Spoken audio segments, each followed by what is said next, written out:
Some of the most important things to think about before you go on a mission would be, how am I preparing to serve that mission? And there's two sides of that service that I think are very good to think about. One is spiritual preparation. The other would be temporal preparation. Specific to the South, one thing I learned from being there is it is absolutely better to go with separate books. So a triple, a Bible.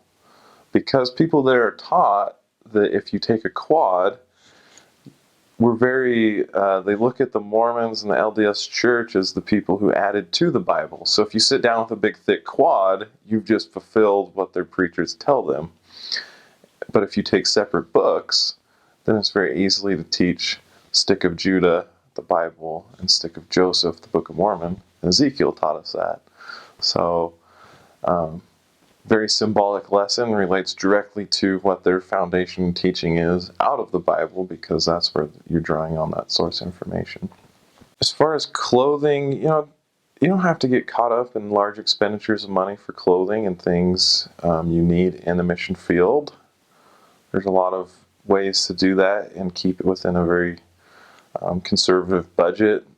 For temporal needs, spiritual needs, absolutely imperative that you begin to understand your purpose as a missionary, which is the first chapter in Preach My Gospel, and also chapter 6 in Preach My Gospel, because that chapter is Christ-like attributes, and it's the only chapter in Preach My Gospel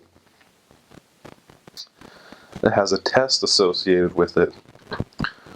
And so you can self-check yourself to see the development of your personal attributes. And it's very neat, because as you find ways to draw closer to Christ, it helps draw other people closer to you. Spend money on good shoes, because you're going to walk a lot. Get a job before you leave, so you understand how to work and develop some people skills. And go to the temple. And if you're endowed, do the endowment. If not, do baptisms and take names of people that you've prepared to go to the temple for. And lastly would be to study the words of Preach My Gospel and incorporate that into your living and your daily life, and really strive to understand what they're teaching and what they want you to understand in that book, especially in chapter 6.